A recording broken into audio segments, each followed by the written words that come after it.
Alright.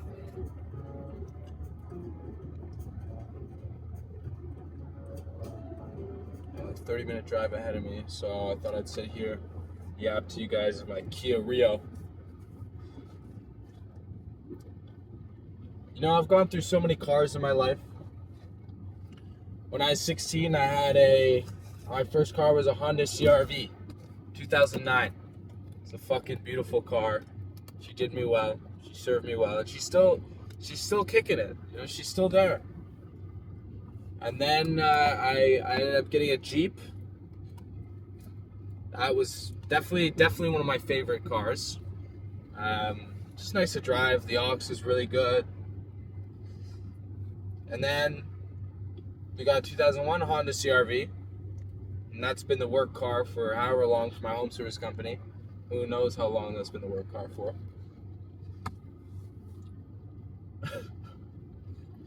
And then my Honda broke, my Jeep broke. Jeep's fucked completely, and I'm still paying for it. And now I drive a Kia Rio. You know, the other week, I went to a dealership and I went to try to get a $50,000 Maserati, not expensive. This Kia Rio was trade-in value $15,000. They didn't let me do it. Because they'd rather give a kid $100,000 for a 4-year education than a kid $30,000 for a Maserati. Why would they want a 19-year-old driving a Maserati? You know, who sits on social media spouting bullshit? Why would they want? So I didn't get the car, but you know, at the end of the day, these materialistic things, they don't matter to me. The only reason why I have a want for them is because if I was in a Ferrari right now, more people would watch this video. I could say the exact same fucking things, but you would listen to me more if I was in a Ferrari, because that's just proof. It just builds authority. And I don't blame you for that. I don't blame anyone for that, because I do the same thing. It's how we work. It's our way of verifying whether someone is spouting bullshit or not. It's, do they have the thing they're talking about? A homeless man could give you the exact same advice as a billionaire, and you'd believe in the billionaire more because they're a billionaire. And that makes sense. Even if the bar for bar was the same exact advice, you wouldn't listen to the homeless guy, but you'd listen to the billionaire. And I know that's a hypothetical, but nonetheless, that's the proven fact. And the only reason why I want these materialistic things is, I mean, don't get me wrong. I want to drive a nice fucking car. Like, I love the idea of, I've always loved driving fast cars. I love the idea of driving a really fast car. But at the end of the day, the only reason why I want these things is to build authority so that I can push my message even more. The only reason why I'd want to be in a private jet, the only reason why I'd want a super nice fucking car, the only reason why I'd want these materialistic items that show status within our society is so that you would listen to me more. That is literally it. And I'll film an exact same fucking POV talking about this same exact topic in the exact same tone, maybe with nicer hair and nicer clothes in a Ferrari when I have one, and you'll go, oh, well, fuck. It's just a simple thought experiment, but it really, when you really think about how much of what someone has makes you listen to them, it really makes you consider, you know, how much advice have you lost, or how much knowledge have you lost because you think somebody isn't credible enough because they're not driving that car, or because they're not doing that. The best advice I've ever gotten in my entire life is from a fucking nutritionist. He told me, you cannot afford to be an enemy of yourself in a world where everybody is your enemy. A fucking nutritionist. Right? So, you can get value from anyone in this world. Everyone's perspective has value because everyone's personal experience is innately different, and anything innately special, innately different is going to be valuable for you to understand. And that is the conciseness of my message here. I want you to understand that when maneuvering within life, it's important to know that you're the best, but also remember that everyone in the room you're walking into also thinks they know they're the best. Everyone.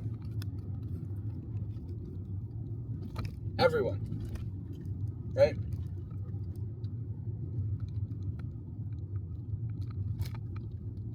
So that's how you balance the ego. It's about understanding that you know you're the best, the greatest man to ever live.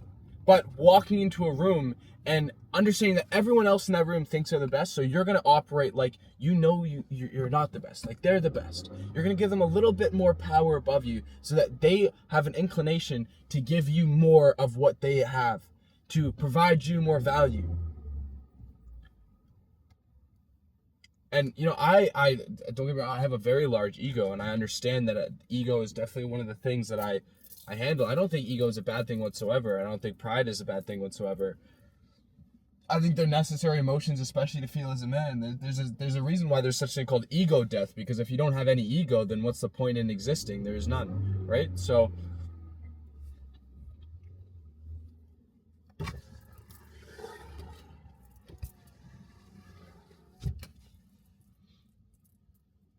you know, one of the things used against me is because of my ego, if somebody sat in front of me and they subscribed to what I was saying and they gave me their energy in return and they listened to me and they acted on what I told them, they could use me in whatever way they want. You know, it's like I was having a conversation with this guy the other day, and he was asking me questions so well that it was making me like him because it was serving my ego.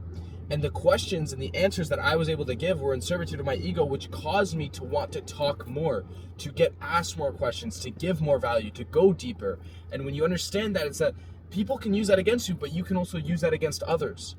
We are all egotistical men, and it's important to sit there and use your ability to be in servitude of that ego towards that individual to acquire more knowledge for yourself and to get more for your own ego and more for your own character. You're in constant battle.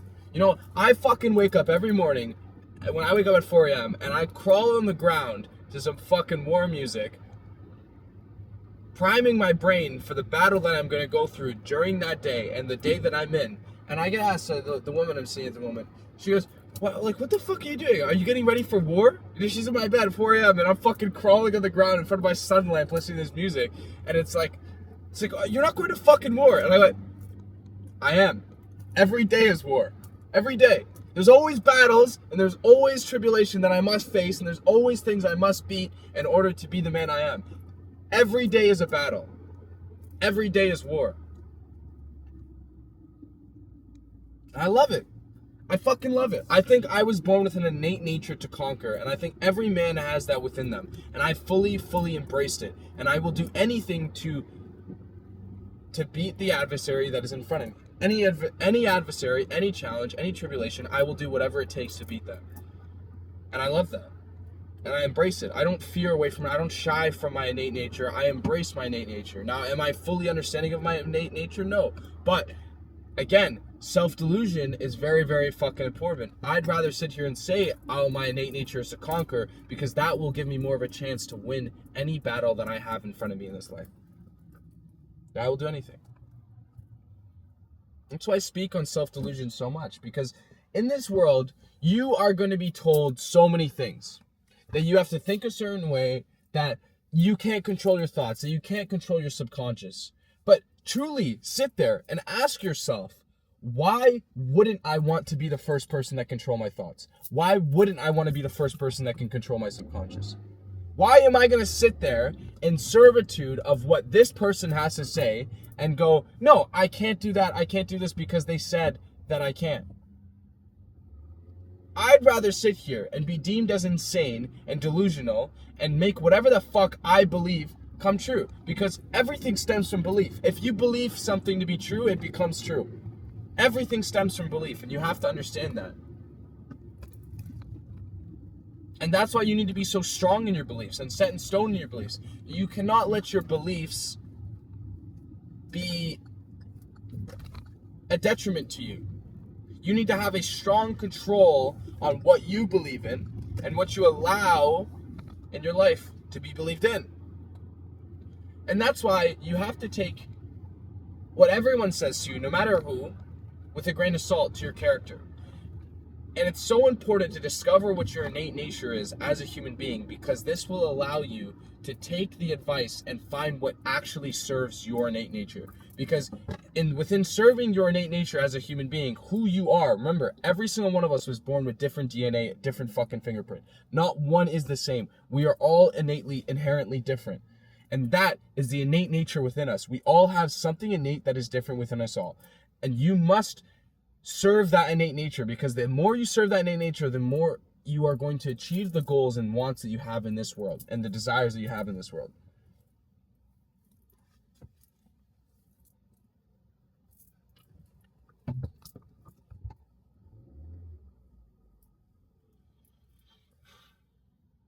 You know, a lot of what I speak sounds like gibberish sometimes, even in my own ears, but I know it to be true.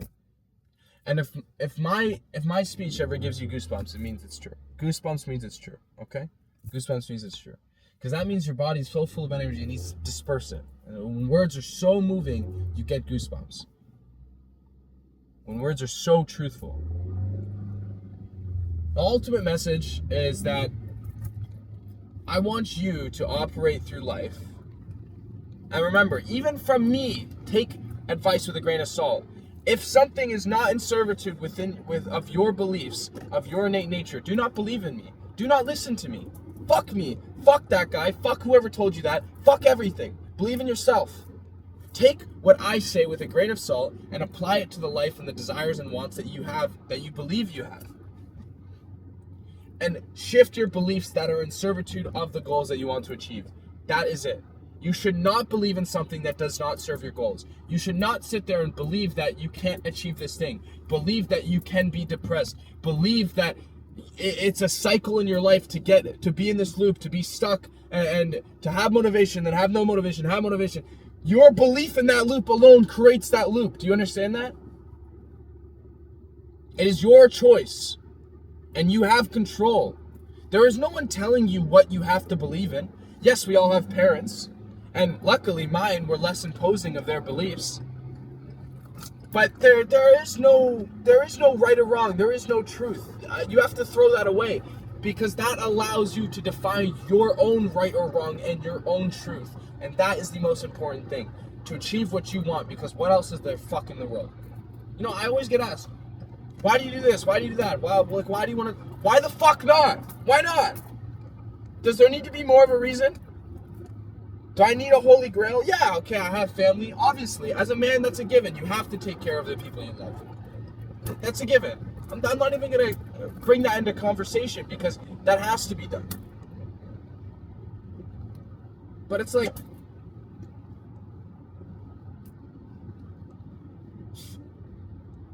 it's funny. It's like, I don't need a fucking reason. At the end of the day, why I sit here and talk to you guys is because why not? I see that I feel I have been wronged by the society that we live in, and that has been programming us since we were kids. And I look at the others in my generation, and I see them as weak, and I see them as faltering because of the programming that they've been put through so heavily. And we're so disengaged from the world that we're actually in that it fucking irritates me. And I see an adversary in front of me, and I want to win, and I want to beat it. And to beat it and to win is by talking to you guys. And that's the only reason why I do it. It's a fully selfish reason. And because I embrace my selfishness, it allows me to help you even more as an individual, because helping you will help me achieve the goals and beat the enemy that I have in front of me. I'm not ashamed to say it's selfish. There's no selflessness about this, that I sit here in front of the camera and do and talk all this bullshit. There's nothing selfless about it. And there's no selfless action in the world. That doesn't exist.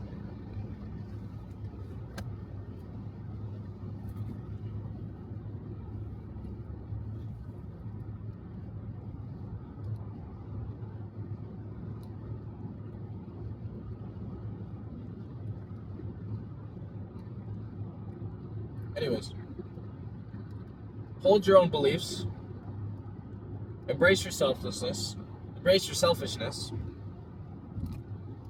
and continue to live true to yourself. You know, there's a reason why I have a hoodie that says the art of living true to yourself. That's the goal. If you continuously maneuver through life, living true to yourself, taking risks according to your actual truth, to the person you want to be in the future, you will achieve those things and you will live a successful life, a quote-unquote successful life. And that life will bring you value, and it'll bring you happiness, and it'll bring you joy, whatever you look for, and it'll bring you contentment. And I wish you all the luck. I wish you all the luck in the world, my friend. We've both been put on this planet, on this earth, to wander and to find success in the things that we want. And I hope you do. I hope you do.